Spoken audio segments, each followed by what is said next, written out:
প্রতীক টিভির আজকের রাজনৈতিক অনুষ্ঠানে আপনাদের স্বাগত জানাচ্ছি। আমি লিটন হোসেন জিহাদ। আজকে আমাদের এই অনুষ্ঠানে আমন্ত্রণ জানিয়েছি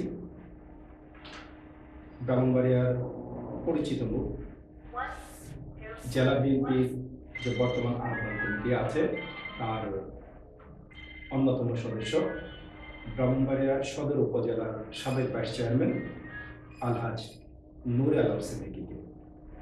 আজকে আমরা আলোচনা করব বর্তমান ব্রাহ্মণবাড়িয়া বিএনপির দ্বন্দ্বের কারণটা কি এবং বিএনপি আগামী নির্বাচনে কোন পদক্ষেপ নিচ্ছে এবং কিভাবে রাজনৈতিক মাঠ তাদের দখলে নেবে, এই বিষয় নিয়ে আজকের আমাদের অতিথির কাছ থেকে শুনব।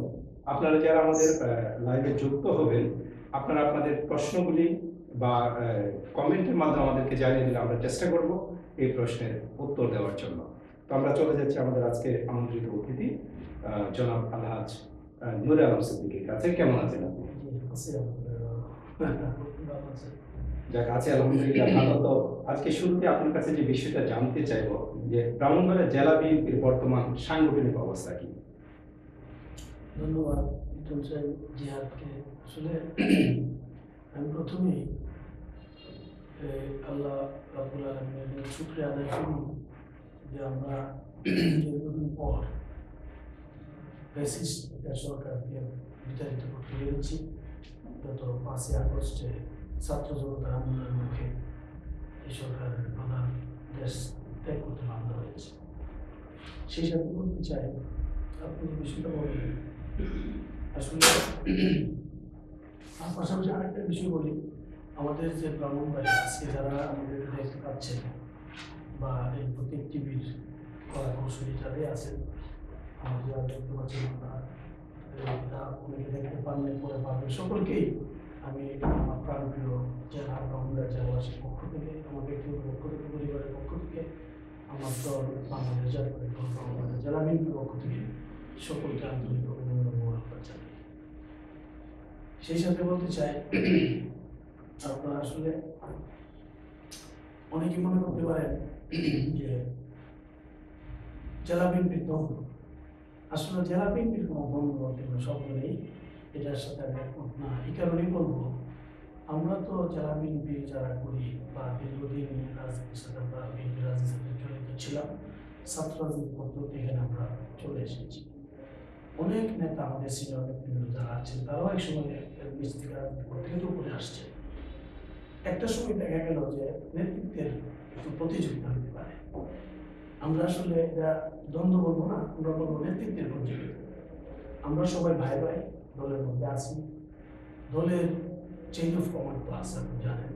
আমাদের নেতা শ্রদ্ধেয় নেতা তারুণ্যের অহংকার পেছন করে থাকি, তারুণ্য তারেক রহমান সাহেব, উনি মূলত দেশ পরিচালনা করছেন আমাদের দলকে সুসংগঠিত করার জন্য, সকল অঙ্গ সংগঠন সহ সকল কিছুর মধ্যে ভালো করছেন।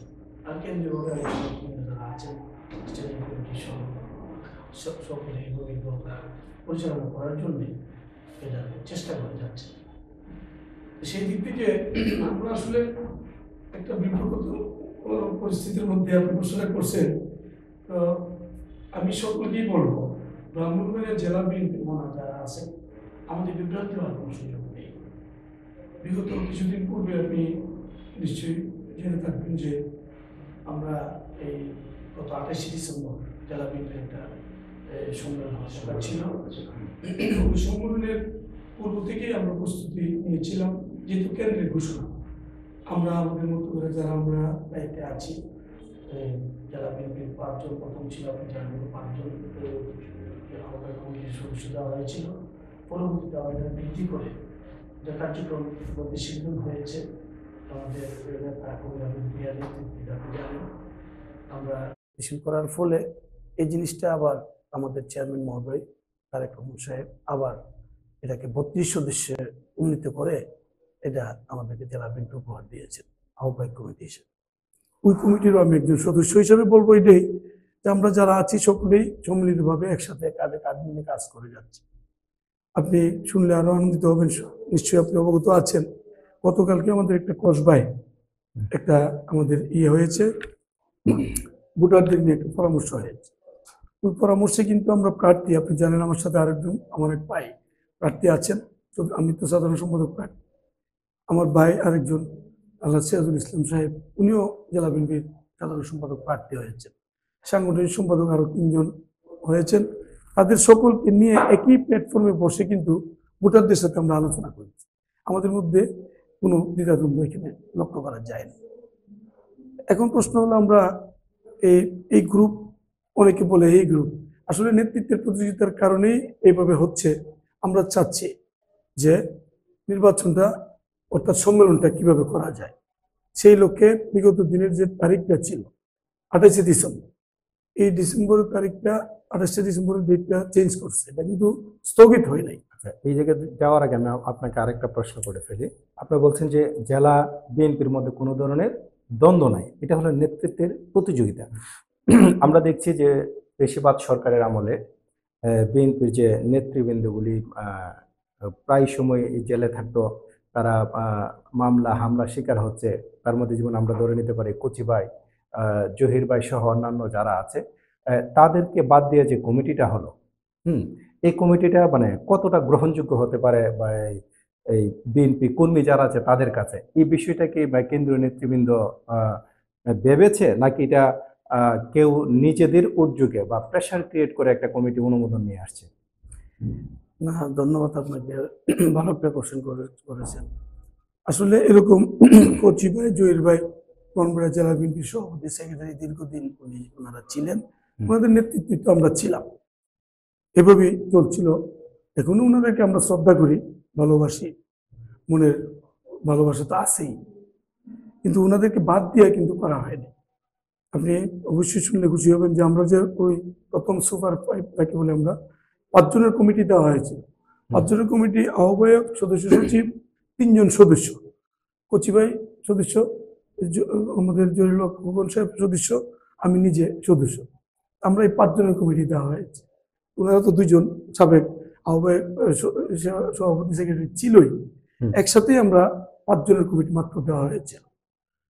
যার ফলে আমরা একসাথে হওয়ার জন্য একটা চেষ্টা করেছি, 5 জন এক টেবিলে বসার জন্য। এটা হয়তো আমাদের কোনো লাইনে হয়তো দুর্ভাগ্যবশত হয়তো আমরা এক টেবিলে বসতে পারি নাই। সেখানে ওনারা 2 জন একটু স্থান নিয়েছেন, আর আমরা 3 জন আহ্বায়ক, সদস্য সচিব, আমি একজন সদস্য হিসেবে আমরা এগুলি করছি। যদিও করছি, আমরা কিন্তু তাদেরকে আক্রমণাত্মক কোনো বিষয় নিয়ে কথা বলি নাই, এরাও বলে নাই। হয়তো বলতে পারেন যে আপনারা তো শহরে মিটিং মিছিল কম করেছেন, হ্যাঁ এটা আমরা করেছি, এই কারণেই করেছি, এটা পলিসিগত কারণে আমরা একটু সাইডে করেছি। ওনারা আগে ছিল আহ্বায়ক, সদস্য সচিব ছিল, এখন আমরা মনে করেছি আমাদেরও তো সামনে আগানো উচিত, সে কারণে আমরা নেতৃত্ব চাই, এই কারণে আমরা কাজ করে যাচ্ছিলাম। তখন সময়টা, যে সময় আমাদেরকে কমিটি দেওয়া হয়েছিল, আওয়ামী লীগ কিন্তু পুরোপুরি ক্ষমতায় তারা ছিল। এই সময়ে আমরা যদি ধরেন শহরমুখী কচুকের বাড়িতে, কলেজের সামনে বা এদিকে তারা মিছিল মিটিং করেছে, আমরা ইচ্ছে করেই একটু দূরে সরে গেছি। যদিও শহরের তো আমাদের অনেক জায়গা আছে, ধরেন আমাদের ফিরবাড়ি থেকে শুরু করে এদিকে একবারে কুকুরনাগার সবটাই তো শহরের মধ্যেই, আমরা একটু সাইড চেঞ্জ করেছি। এটা করেছি এই কারণেই, আপনি রাখবেন অবশ্যই যে তখনকার সময় যদি আমরাও শহরমুখী হয়ে মিছিল মিটিং করতাম, ওনারাও এদিকে করতো, তৃতীয়ত একটা শক্তি আমাদের ছিল, আওয়ামী লীগের শক্তি, প্রশাসনের শক্তি, সব শক্তি মিলে তো আমাদেরকে আক্রমণ করতে পারত। দায়ী হইতো, আমাদেরকে দায়ী করতো ওই গ্রুপ দায়ী করতো আমাদের। সেই কারণে পলিসিগত কারণেই আমরা একটু সাইডে চলে গেছি, যে তারা তো আমাদের ভাই, থাকুক, তারা তাদের কাজ করতে থাকুক, অসুবিধা নাই, আমরা আমাদের মতো করে আছি। আর আমরা এরকম দেশ ছেড়ে চলে যাই নাই, আমরা রাজনীতি করে গেছি পলিসিগত ভাবে, যেভাবে আগানো দরকার। পলিসিগত ভাবে আপনার একটু আলাদা আলাদা ছিলেন। আচ্ছা, এই যে 28শে ডিসেম্বর যে প্রোগ্রামটা ছিল, এর এগেইনস্টে আপনাদের অন্য গ্রুপ বাধা দিয়েছে, যার কারণে এই সম্মেলনটা 18 জানুয়ারি নির্ধারণ করা হয়েছে। এই 18 জানুয়ারিকে কেন্দ্র করে আপনাদের মানে প্রস্তুতিটা কি, বা এই 18 জানুয়ারি যে প্রোগ্রামটা হবে, এটা নিশ্চয়তা কতটুকু, আবার যে বাধা সৃষ্টি হবে না? ধন্যবাদ। ওই যে বিষয়টা আসলে 28 তারিখের পূর্বের যে সময়টা চেঞ্জ করা হলো, এটা একটা বিষয় হলো, ধরেন এই আমাদের যে আহ্বায়ক কমিটি আমরা আছি, আহ্বায়ক কমিটি সহ একাধিক কাজ, আর হুট করে চেঞ্জ, একটা পরিবর্তন হওয়াতে আমরা তো বিব্রতকর পরিস্থিতির মধ্যে ছিলাম, আপনি জানেন। এই পরিস্থিতির মাঝখানে আমাদেরকে প্রত্যেকটা উপজেলায় একটা সমাবেশের মাধ্যমে, সম্মেলনের মাধ্যমে কমিটি করে আনার পর আবার ভোট ফ্লাশ করা, ভোটার, এগুলি করতে গিয়ে একটু লিঙ্গার হয়েছিল। যদিও এটা আমাদের কেন্দ্র থেকে ওই টাইমটা নির্ধারণ করে দিয়েছিল, আমরা সম্মেলনগুলি সব উপজেলায় করতে না পারায় কোনো কোনো উপজেলায়, একটা উপজেলায় কোনো আপনি জানেন বাকি আছে, বিজয়নগর উপজেলা সম্মেলন করতে পারি নাই, সময় তো চলে যাচ্ছে। এরই মাঝখানে আমি নিজে একজন প্রার্থী, আমি ওনাদের সাথে একমত যে হোক, যদি ওনারা চাচ্ছে যে একটু সময়টা লিঙ্গার করে দেওয়ার জন্য সময় বাড়াই দিলে ভোটারটা ফ্লাশ হোক, হলে যার ভোট সে দিবে, যাকে খুশি তাকে দেবে। এই গণতান্ত্রিক প্রক্রিয়ায় আমরা আগাচ্ছিলাম, ওনাদের সাথে আমিও একমত। চেঞ্জ হয়েছে, এতে করে আমরা ওই ভোটার তালিকাটা হাতে পাবো, আমি নিজেও একটা ভোটারের কাছে যাওয়ার সুযোগ থাকবে, একটা ফোন হইলে তো কথা বলতে হবে। সে কারণে এটা চেঞ্জ হয়েছে, এটা আসলে স্থগিত হয় নাই, এটা পরিবর্তন হয়েছে। তাদেরকে মূলত আমরা চাচ্ছি ওনারা আসুক, ওনারা এসে অ্যাটেন্ড করুক, ভোট যুদ্ধে যারা জয়ী হইতে আপনারা পারে চাচ্ছেন যে এই সম্মেলনে যে কমিটিটা ঘোষণা করা হবে এটা নির্বাচনের মাধ্যমে হোক, গণতান্ত্রিক প্রক্রিয়ায় হোক। জি হ্যাঁ, আর এতে যারা এখন বিরোধিতা করতেছে তারাও এখানে অংশগ্রহণ করবে। অংশগ্রহণ। আচ্ছা, আপনি প্রার্থী কিসে? আমি জেলা বিএনপি সাধারণ সম্পাদক প্রার্থী। সম্পাদক প্রার্থী। মানে এই বিএনপির কর্মী যারা আছে তাদের কাছে কেমন সাপোর্ট পাচ্ছেন এই বিষয়ে? অ্যাকচুয়ালি বিষয়টা হলো কি জানেন, মানুষ যদি অন্ধকারে ভোটটা দিতে পারে তাহলে নরম সিদ্দিকীকে তারা বেছে নেবে, এটা আমি শতভাগ আশাবাদী। আমার দীর্ঘদিনের রাজনীতির যে অভিজ্ঞতা, এই অবস্থায় আপনি জানেন আমি ছাত্র রাজনীতি করেই আসছি। এখানে ওয়ার্ড ছাত্র দলের সভাপতি থেকে শুরু করে চর বিএনপির জয়েন্ট সেক্রেটারি ছিলাম, এই জেলা তরুণ দলের যুগ্ম আহ্বায়ক ছিলাম, জেলা কৃষক দলের সদস্য সচিবের দায়িত্ব পালন করেছি, একাধিকবার জেলার দায়িত্ব ছিলাম, জেলা বিএনপির সাধারণ সম্পাদক ছিলাম। সদর উপজেলা যখন বিজয়নগর এবং এই সদর ছিল, তখন তো এলাকা অনেক বড়, 21টা ইউনিয়ন প্লাস পৌরসভা, ওই সময় আমি সেক্রেটারি ছিলাম এই সদর উপজেলা বিএনপির। একবার তো, তখন তো অনেক আগের কথা, কণ্ঠভোটে হয়ে যেত, একবার হয়েছিলাম। এরপর থেকে কিন্তু আমরা কাউন্সিলের মাধ্যমে, আপনি শুনলে খুশি হবেন, যে মনে আছে তাকে বুঝবেন, আমি চলে গিয়েছিলাম আমার মনে হয় 3য় টার্মের সময়, সম্ভবত সেক্রেটারি আমি 3বার। এখানে আমি হজে চলে গেছিলাম 2000 সম্ভবত 11 সালে হইতে পারে, যদি ভুল না করে থাকি, নয় অথবা আমার এটা আমার সঠিক খেয়াল নাই। আমি হজ করতে গেছি, পবিত্র হজরত অবস্থায় কাউন্সিল ঘোষণা হয়ে গেছে, আমি তো ওখান থেকে হজ রেখে আসতে পারি না। তখন কাউন্সিল হয়েছে, ওই কাউন্সিলে করার পরে মানুষ আইসা ভোট দিছে।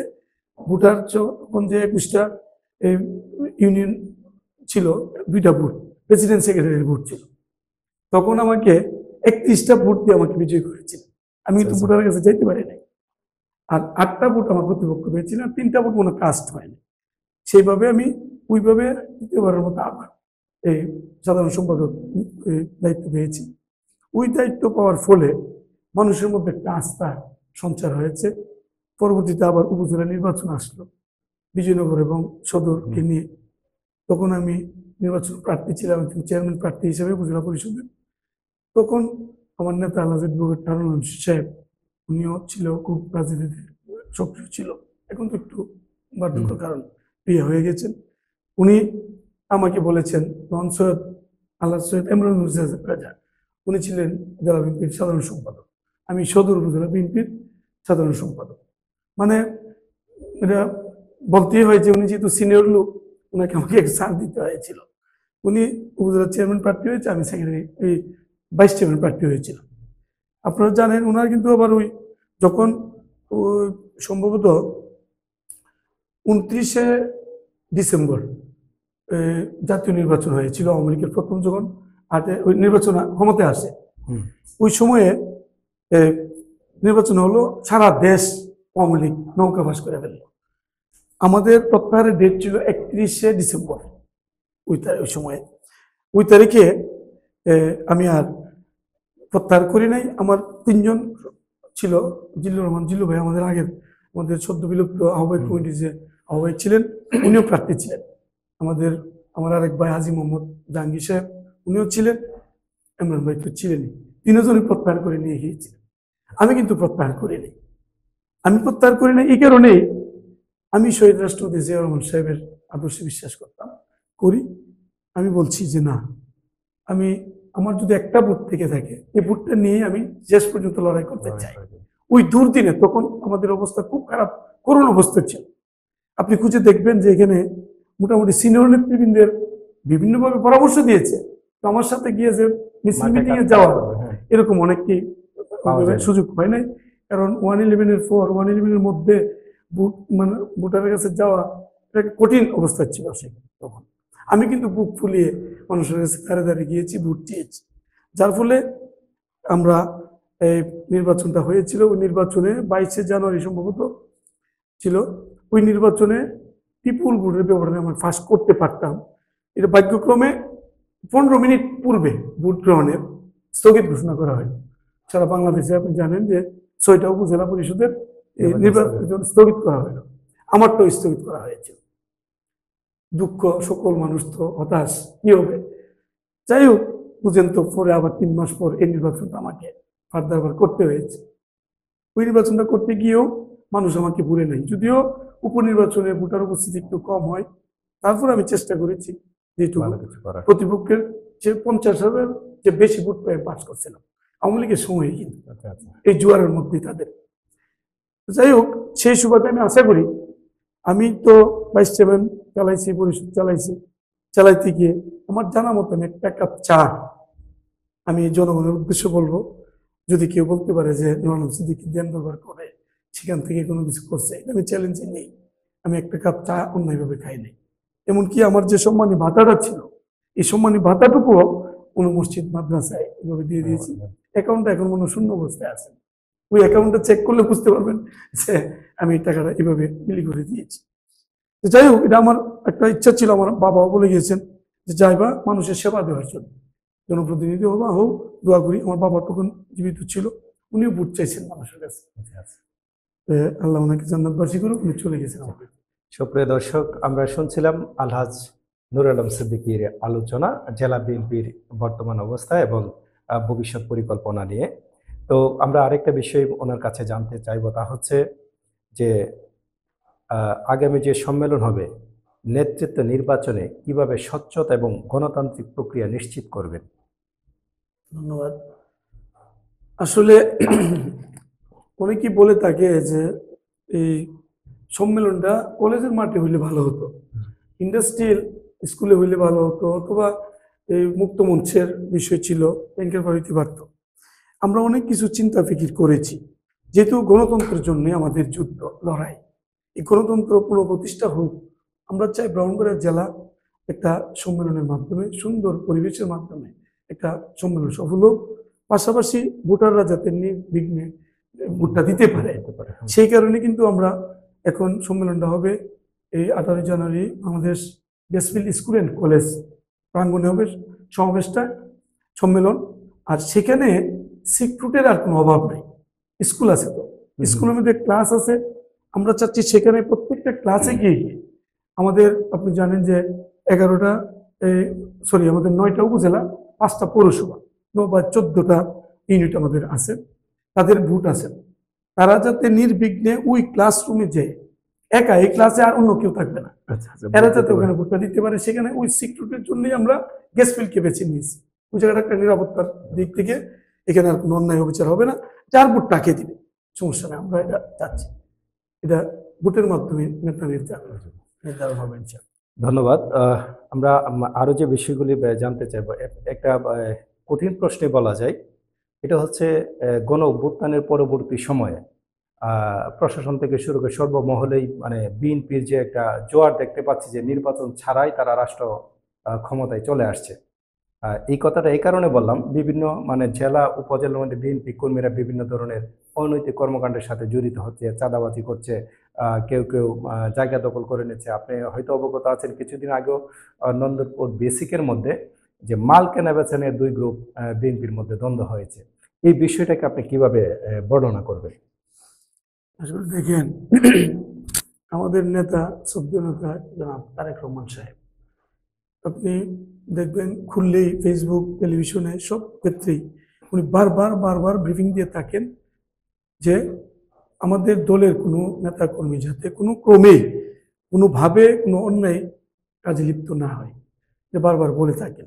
আমরাও সেই ধারাবাহিকতায় আমরা কথা বলে এইভাবে চেষ্টা করি।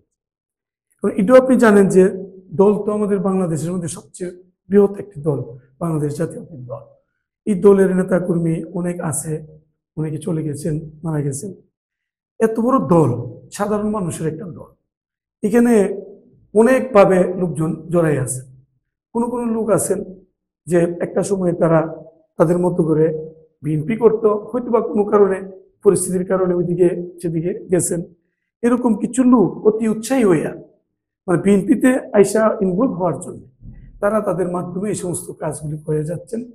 আর ফাঁকে দেওয়া চাচ্ছেন যে কিছু বিএনপি মিটিং মিছিলে গিয়ে যদি তাদেরকে আবার দেখাইতে পারি যে আমি তো বিএনপি ছিলাম, এটা করতেছে, এরকম কিছু আছে। এগুলি আমরা সমর্থন করি না। যারা এই জাতীয় ঘটনার সাথে জড়িত, আমরা আপনার মাধ্যমেও তাদেরকে আহ্বান জানাই যে এই জাতীয় ঘটনা বিএনপি সৃষ্টি করে না, কোনো সময় বিএনপি প্রশ্রয় দেয় না। যদি এরকম কোনো ঘটনা হয়, আমাদের নেতার নির্দেশ, তাদেরকে ধরে পুলিশে সুপর্দ করেন, আমরা সেই পদক্ষেপ নিতেও বাধ্য। একটা সময় হব, আমরা সময়ের দাবি, আমরা একটু সময় রাখতে হবে। এ পর্যন্ত ব্রাহ্মণবাড়িয়ায় যে কয়টা নিউজ হয়েছে বা চাঁদাবাজের ঘটনা ঘটছে, আপনাদের যেগুলো আপনারা অবগত হয়েছেন, এদের বিরুদ্ধে কি কোনো ধরনের পদক্ষেপ নিয়েছেন বা তাদেরকে বহিষ্কার করবেন বা তাদেরকে পানিশমেন্ট দিবেন, এমন কোনো কিছু করেছেন কিনা বা আপনার জানা আছে কিনা? আসলে চাঁদাবাজি করেছে এরকম সুনির্দিষ্ট কোনো তথ্য আমাদের কাছে নাই। লোক মুখে যদিও শোনা যায়, আপনি বলছেন যে কোনো না কোনো দিক থেকে হয়তো শুনছেন, হইতে পারে, এরকম আমরা সুনির্দিষ্ট তথ্য পাই নাই। মাঝখানে একটা জিনিস ওই বিসিকের কথা বলেছিলেন, এটা আসলে আমি জেনেছি বিষয়টা। একটা আমার এক ভাই দলের, সে দায়িত্বে আছেন ওই ইউনিয়নের, আরেক ভাই আরেক ইউনিয়নের দায়িত্বে আছেন। এরা মূলত ব্যবসা, এটা কি দলীয় কোনো বিষয় না। এক গ্রুপ মাল কিনছেন, আরেক গ্রুপ বলছেন আমি কিনতাম, বা এই নিয়ে একটু ধাক্কাধাক্কি হয়েছে। এটা আসলে দলীয় কোনো বিষয় না, যে তাদের একান্তই একটু পার্সোনাল বিষয়। এটা কেউ না কেউ এটা দলের সাথে জড়ানোর চেষ্টা করেছে। আমরা সিনিয়র যারা আছি কেউ এটা যুগসাজস করে নাই, অন্যায়ভাবে তাদেরকে মিথ্যা পরামর্শ দেয় নাই। তারা তাদের মতো করেছে। তবে আমি যেটুকু শুনেছি, তারা আবার আপোষ মীমাংসার মধ্যে চলে গেছে। এটা ব্যবসায়িক একটা বিষয়, আসলে দলের কোনো বিষয় নেই। ঠিক আছে, আমরাও আলোচনা করতে করতে অনেকটা পথ পাড়ি দিয়েছি। এরপরে যে প্রশ্নটা আপনার কাছে আছে, যে গণ অভ্যুত্থান ঘটিয়েছে তরুণ প্রজন্মের নেতৃত্বেই বলা যায়। এর মধ্যে ছাত্রদের পাশাপাশি সাধারণ মানুষ যেমন ছিল, বাংলাদেশের রাজনৈতিক দলগুলির ভূমিকাও ছিল। এই ক্ষেত্রে বর্তমান প্রেক্ষাপটে তরুণরা রাজনীতিকে যেভাবে গ্রহণ করছে বা রাজনীতিকে যেভাবে চাচ্ছে, বিএনপি কি তাদের সেই চাহিদা বা স্বপ্নটা পূরণ করতে পারবে বলে আপনি মনে করেন? আসলে পর্যায়ক্রমে তো তারা নেতৃত্ব দিবেই, আমরা চাই। তবে তাদেরকে আমরা ধন্যবাদ জানাই, যারা বৈষম্য বিরোধী ছাত্র আন্দোলনের সাথে জড়িত ছিল, তাদেরকে আমরা সাধুবাদ জানাই। তারা আছেন, তারা ছাত্র, অধিকাংশ তো ছাত্র, তারা পড়াশোনা শেষ করবেন, একটা পর্যায়ে নেতৃত্ব তো দিবেনই। আর নেতৃত্ব আস্তে আস্তে গড়ে ওঠে, তারা আসুক, অসুবিধা নেই। তবে একটা জিনিস আপনার মাধ্যমে বলে রাখতে চাই সবাইকে, আমরা কিন্তু ভুক্তভোগী। বাংলাদেশ জাতীয়তাবাদী দল বিএনপি, এটা খুব ভুক্তভোগী সারা বাংলাদেশে। আপনি দেখেছেন, আমরা রাস্তায় নামার সাথে সাথে গুলি, যেভাবে ব্রাশ ফায়ার করে মানুষ মারার, এরকম বুম ইত্যাদি ইত্যাদি গুলি করেছে, আমরা যাইতে পারি নাই। ওই বৈষম্য বিরোধী আন্দোলনটা কিন্তু খুব শিগগিরই অল্প সময় হয়ে গিয়েছে, এই কথা বলার সুযোগ নাই। আমরা কিন্তু 18 বছর 17 বছর তাদের বিরুদ্ধে যুদ্ধ করতে হয়েছে, বিভিন্ন মিটিং মিছিল। আপনি দেখেছেন অতীতের যে আমরা শান্তিপূর্ণ কর্মসূচি আমাদের নেতা তারেক রহমান সাহেব দিয়েছেন, পায়ে হেঁটে পথ চলা, ঢাকার এই মাথা থেকে ওই মাথা, ওই মাথা থেকে ওই মাথা। মানুষ বলছে এটা করে এই সরকার নামাইতে পারবে, এরকম বলছে। আমাদের নেতা কিন্তু ঠান্ডা মাথার মধ্যে সুন্দরভাবে নেতৃত্বটা দিয়ে গিয়েছেন। আমাদের মহাসচিব মহোদয় মির্জা ফখরুল ইসলাম আলমগীরের নেতৃত্বে যারা ছিলেন সকলেই আন্দোলনটা করেছেন। অর্থাৎ আমরা জনসম্পৃক্ততা বাড়ানোর চেষ্টা করেছি। বিএনপি একটা জনবহুল একটা দল,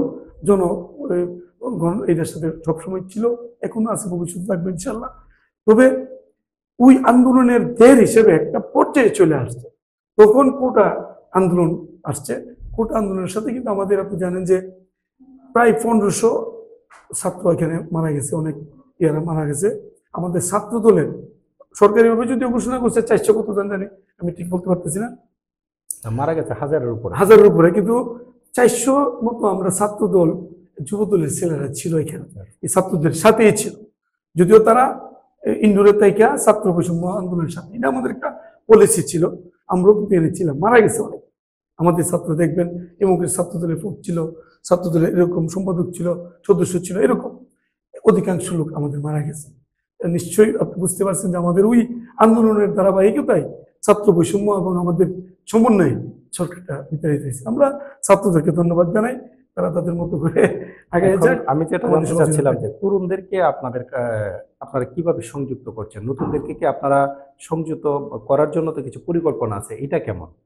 কারণ আপনাদের বিএনপিতে যারা যুক্ত আছেন তো আছেন, কিন্তু নতুন প্রজন্মে যারা মানে উঠে আসছে 17 বছর বিএনপির যে বদনাম, তারপর বিএনপির খারাপ দিকগুলি আওয়ামী লীগ সরকার তুলে ধরছে, নতুন প্রজন্ম কিন্তু বিএনপিকে এই এমনটাই মনে করে যে বিএনপি খারাপ।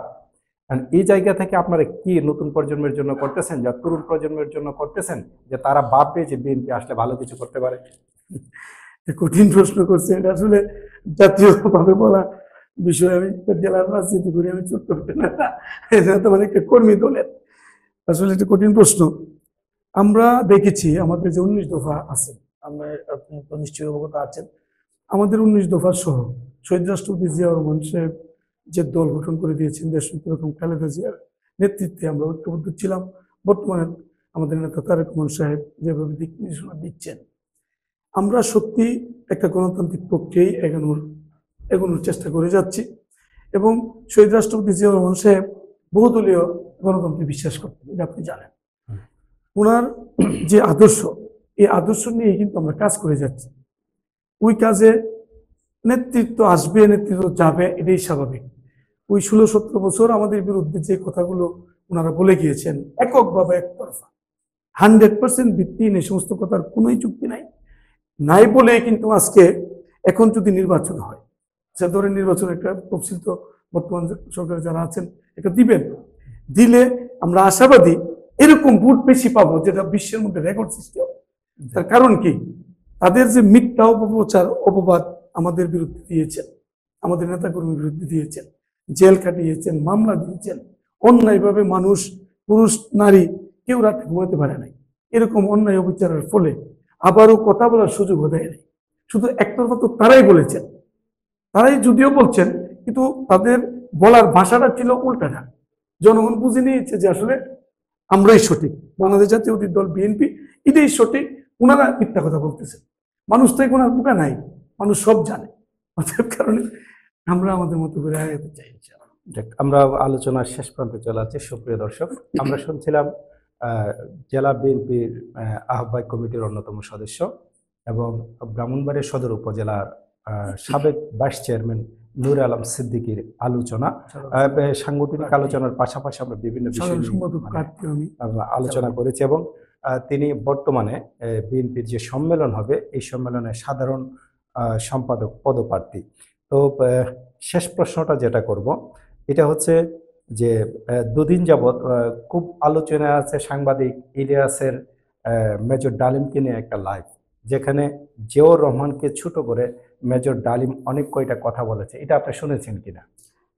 জি, আমি শুনেছি। আচ্ছা, এটা সাধারণ মানুষের মনে কিন্তু খুব খারাপ একটা প্রভাব তৈরি করেছে। এই ক্ষেত্রে জেলা নেতা হিসাবে আপনি তার জবাবে কিছু বলবেন কিনা? এটা আমি এক কথায় বলে দেব, যেহেতু মেজর ডালিম একটা সময় কি ছিলেন না ছিলেন, ইতিহাস আমাদের তখন তো ছোট বয়স, আমাদের তেমন বয়সও হয় নাই, ইতিহাস আমরা দেখেছি, পড়েছি। আর উনি যে কথা বলেছেন, অনেক প্রশ্ন এখানে জড়িত আছে।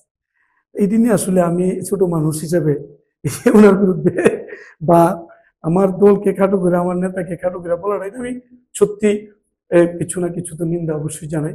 এটা আসলে উনি বলেছেন, উনি শ্রদ্ধ ব্যক্তিত্ব, যা করেছেন এটা আমার সিনিয়র নেতৃবৃন্দের কাছ থেকে যদি সুযোগ হয়, আপনি তাদের কাছ থেকে আরো ভালো জানতে পারবেন। এটা আমি মন্তব্য করতে চাই। ধন্যবাদ। আমি আরেকটা প্রশ্ন যেটা আমি দর্শকদের উদ্দেশ্যে জানতে চাইবো, যে জেলা বিএনপির সাধারণ সম্পাদক পদপ্রার্থী হিসাবে বিএনপির কর্মীদের ক্ষেত্রে আপনার বার্তাটা কি? সরি, মানে জেলা বিএনপির যে সাধারণ সম্পাদক পদপ্রার্থী আপনি, জি। এই উপলক্ষে বা এই কারণে জেলা বিএনপির যারা কর্মী আছে বা যারা নেতা আছে তাদের ক্ষেত্রে আপনার শেষ বার্তাটা কি হবে আজকের অনুষ্ঠানে? আমি আপনার মাধ্যমে জেলা বিএনপির সকল স্তরে অঙ্গ সংগঠন সহ সকল স্তরের নেতাকর্মীকে ধন্যবাদ জানাই, সাধুবাদ জানাই যে তারা বিগত দিনে আন্দোলন সংগ্রাম করেছেন, যারা নেতৃত্ব দিয়েছেন, যারা নেতৃত্ব দিতে পারেন নাই, পাশে ছিলেন, সমর্থক ছিলেন, সকলকে ধন্যবাদ জানাই। পাশাপাশি আমাদের যে সম্মেলনে যারা নেতাকর্মীরা ভোটারদেরকে আমি আহ্বান করব, ওনারা যেন স্বাচ্ছন্দ্যে এসে ওই আমাদের 18 জানুয়ারির যে সম্মেলন, এই সম্মেলনে উপস্থিত হয়ে তারা তাদের নিজের ভোট পছন্দের প্রার্থীকে ভোট দেবেন। এটা নির্দ্বিধায় তারা ভোট দেবেন। এই কারণেই দেবেন কারণ এই ডেটটা তো চেঞ্জ হয়েছে। আমাদের নেতা সদ্যনাথ তারেক রহমান সাহেব এই ডেটটা দিয়েছেন আমাদের কেন্দ্রীয় নেতৃত্বের মাধ্যমে। এই ডেটটা চেঞ্জ করার কোনো সুযোগ নাই। আপনারা যারা আছেন ভোটাররা, আমি আপনাদের উদ্দেশ্যে এটাই বলবো, আপনারা অবশ্যই ভোট দিতে আসবেন। এবং আমি দীর্ঘদিন রাজনীতি যেটুকু আপনাদের সাথে করার চেষ্টা করেছি বা পাশে ছিলাম একজন কর্মী হিসেবে, আমি একজন প্রার্থী জেলা বিএনপির সাধারণ সম্পাদক হিসেবে আপনাদের কাছে ভোট চাই, দোয়া চাই, সহযোগিতা চাই। আর আমার নেতা আলহাজ কবির আহমেদ ভূঁইয়া, আপনি জানেন উনি কোষবাঘরতে নির্বাচন করবেন আমাদের সদর থেকে না। আমি এই সাধুবাদ জানাই আমাদের নেতা কবির আহমেদ ভূঁইয়া। উনি আসলে ওনার কথা কি বলবো, বলে অনেক সময়ের ব্যাপার। আমি ছোট্ট করে যদি বলি, উনি যে কাজটা করে গিয়েছেন, ব্রাহ্মণবাড়িয়াতে অনেক নেতা জড়ে পড়ে গেছিল। আমার মতো একজন নগণ্য কর্মী হিসেবে অনেক পদ পদবী দলে আমাকে দিয়েছিলেন। এই পদ নিয়েও 2-2.5 বছর পর্যন্ত আমাকে পদ শূন্য রাখা হয়েছে। এই যে পদ শূন্য রাখার কারণে বিভিন্নভাবে দলের মধ্যে অসাধু রাজনীতি কিছু ঢুকে গেছেন, যার ফলে সঠিক নেতৃত্ব যারা দেবেন তাদের আর এখানে জায়গা নেই। কোনো না কোনোভাবে তাদেরকে পেরে দেওয়া হয়েছে। এমনকি আমাকে যারা সমর্থন করত তাদেরকেও কোনো জায়গায় কোনো পদ রাখা হয়নি। এরকম কিছু ঘটনা ঘটছে। আমি কারো নাম উল্লেখ করতে চাই না। আমি শুধু বলতে চাই, যদি আমি আপনাদের ভোটারদেরকে অনুরোধ করে বলবো, ভোটে আমি আসতে পারি, আমি সাধারণ সম্পাদক হিসেবে জেলা বিএনপির দায়িত্ব পাই, আমি দেখবো কি নেতা কর্মীরা কবির আহমেদ ভূঁইয়া যেভাবে খুঁজে বের করে তাদেরকে পদ পদবি দেওয়ার চেষ্টা করেছেন, আমি আরো ওনার পরামর্শ নিয়ে জোরালোভাবে তাদেরকে আরো সম্পৃক্ত করে দেখি নেতাদের দিয়ে বিএনপি ব্রাহ্মণবাড়িয়াতে আপনি জানেন যে 64 জেলার মধ্যে আন্দোলনে শ্রেষ্ঠ হয়েছিল কয়েকটা জেলার মধ্যে। এখন অনেক কথা আসে সেটা আসলে এরকম আসার আর সুযোগ নাই। ইনশাল্লাহ আমরা সকলকে নিয়ে, যারা নির্বাচিত হবে তাদেরকে নিয়ে, আমরা যারা বাদ পড়বেন তাদেরকে নিয়ে কিভাবে সুন্দরভাবে আবার দেলে সাজিয়ে ব্রাহ্মণবাড়িয়া জেলা উপহার দেওয়া যায়, আমাদের নেতা তারেক রহমান সাহেবকে এইটা উপহার দেওয়ার চেষ্টা করব। এই জন্যে আপনার মাধ্যমে আবারও সকলের কাছে ভোট দোয়া চাই, সহযোগিতা চাই। আর সাধারণ ভোটার ছাড়াও যারা আছেন, আপনারা ওই তারিখে অবশ্যই ইনশাল্লাহ সম্মেলনে আসবেন, সেই আহ্বানটুকু আমি রেখে আমি আপনার কাছে বিদায় নিতে চাই, যদি আপনি অনুমতি দেন। ধন্যবাদ আজকের অনুষ্ঠানের সম্মানিত অতিথি নূরে আলম সিদ্দিককে। যথেষ্ট সুন্দর আলোচনা করেছেন তিনি। জেলা বিএনপির দ্বন্দ্বের বিষয়টা অত্যন্ত সাবলীল এবং সুন্দর উত্তর দিয়েছেন যে দ্বন্দ্ব নয়, নেতৃত্বের প্রতিযোগিতা চলছে। চমৎকার। আমরা নূর আলম সিদ্দিকের কাছ থেকে নেতৃত্বের সেই কৌশলগুলি আমাদের যে নতুন যে নেতাকর্মীরা আছে তারা শিখবে এই প্রত্যাশাই রাখছি। আর প্রতীক টিভির এই রাজনৈতিক প্রোগ্রামটি প্রতি সপ্তাহে অনুষ্ঠিত হবে। আমাদের নতুন নেতৃবৃন্দ যারা আছেন তারাও আসবেন, প্রতীক টিভির সাথে যুক্ত থাকবেন এবং আমাদের প্রোগ্রামগুলির সম্পর্কে আলোচনা সমালোচনা যাই করুন আমরা তা মেনে নেব এবং প্রোগ্রামগুলিকে ডে বাই ডে আরো সুন্দর করার চেষ্টা করব। এই প্রত্যাশা রেখে আজকে বিদায় নিচ্ছি। আল্লাহ হাফেজ।